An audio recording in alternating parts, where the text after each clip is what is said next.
당시 사건이 일어났던 동네를 찾았습니다. 아침 출근 시간에 발생한 일이었지만 주민들은 생생하게 기억하고 있었는데요. 내려와 있었으니 알았지.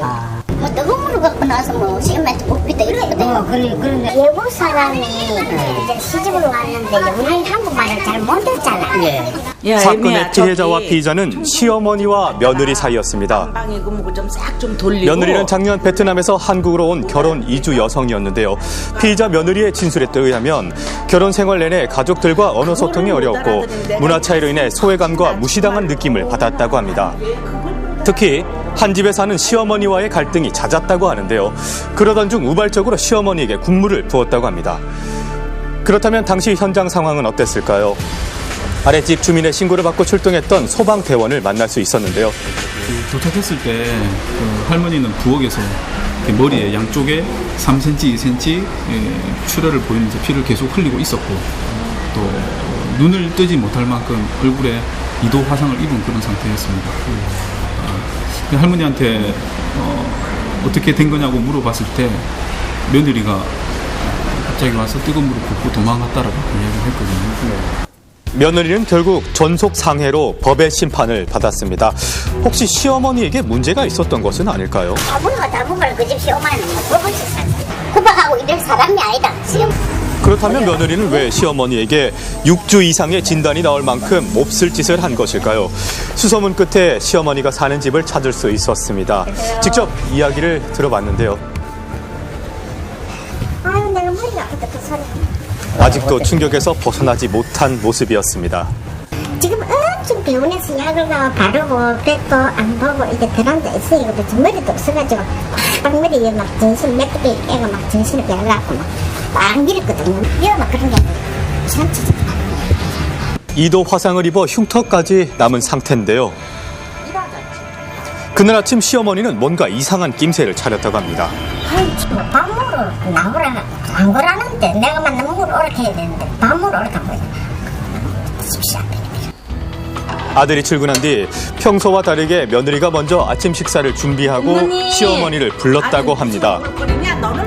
그런데 주방으로 나오면서 중얼거리는 시어머니의 모습을 본 며느리의 표정이 굳어졌고 갑자기 밥상에 올리기 위해 끓여뒀던 국을 시어머니의 머리에 뒤집어 씌웠다는 겁니다. 시어머니는 평소 며느리와 큰 문제가 없었기 때문에 지금까지도 이유를 잘 모르겠다고 합니다. 그러나 짐작 가는 부분이 하나 있다고 하는데요. 그래가 아파트 하나 사놨어요. 그래 내가 이제 저런 사람은 조금 사람을 익혀가지고 보내야지.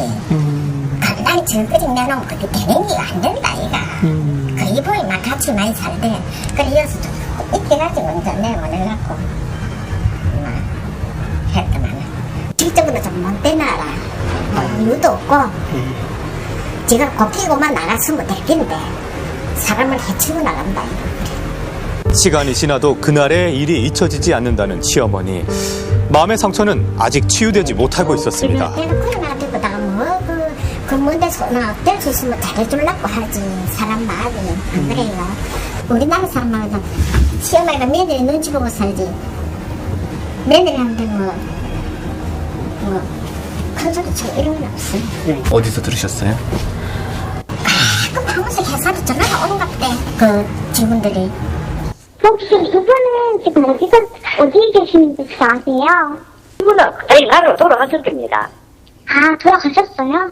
예, 아마 이렇게 범죄를 저지르면은 추방이 되거든요. 네. 추방된 걸로 알고 있습니다. 아, 추방됐어요? 예. 며느리의 이야기는 들어볼 수 없었는데요. 남편과 통화를 해봤습니다. 얘기를 좀 들을 수는 있을까요? 네. 별로 뭐 그쪽에 대해서 별로 할 얘기가 별로 없어요. 남편은 당시 상황에 대해서 말을 아꼈는데요. 집 앞에서 기다려 만나보기로 했습니다.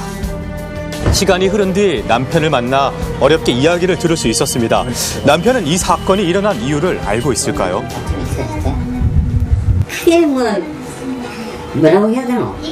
말이 잘 안 통하는데 뭘 그렇게 크게 심하게 다투고 있지 않습니까? 말이 잘 안 통하는 전쟁이라든지 재수시라든가 누나라든가 뭐 그런 사람들은 다 그 사람 도와주려고 그렇게 하는 사람인데 다 싫어하더라고. 생각해보면 너무 이렇게 다른 생각을 갖고 하는 거 아닌가. 막연하게 잘 살 줄 알고. 미안하다라든가 뭐 그런 얘기를 하는 거예요? 예. 한번 했던 것 같아요. 누나도 미안했죠. 미안하겠습니까? 놀랬고. 그냥, 날 같았으면, 그냥, 가지 하는 스타일이죠. 한국에서 행복한 인생을 꿈꿨던 베트남 신부. 나이 40이 넘어 결혼한 아들의 행복한 미래를 꿈꿨던 시어머니. 그러나 결혼 9개월 만에 그 꿈은 깨져버렸습니다. 한국인 며느리와 시어머니도 극복하기 어려운 고부 갈등. 하물며 한국말이 서툰 이주 여성 며느리들은 더 힘들 수밖에 없는데요. 내국인끼리의 다문화는 그래도 좀 서로가 이해하고 포용하고 이런 것들이 말이 통하기 때문에 일단 근접할 수가 있는데 국제 결혼에서는 이중고죠. 일단 말이 안 통하기 때문에 그 나라의 문화를 습득하기에 너무나 거리가 멉니다. 그래서 어느 정도는 언어가 습득이 돼야 되는 게 1차 순서고요. 우린 이렇게 하니까 한번 이런 거 배워볼래? 라는 것을 항상 공유하고 좀 구차스럽지만 그런 것들을 같이 나가는 그런 대화를 꼭 해주셔야 됩니다.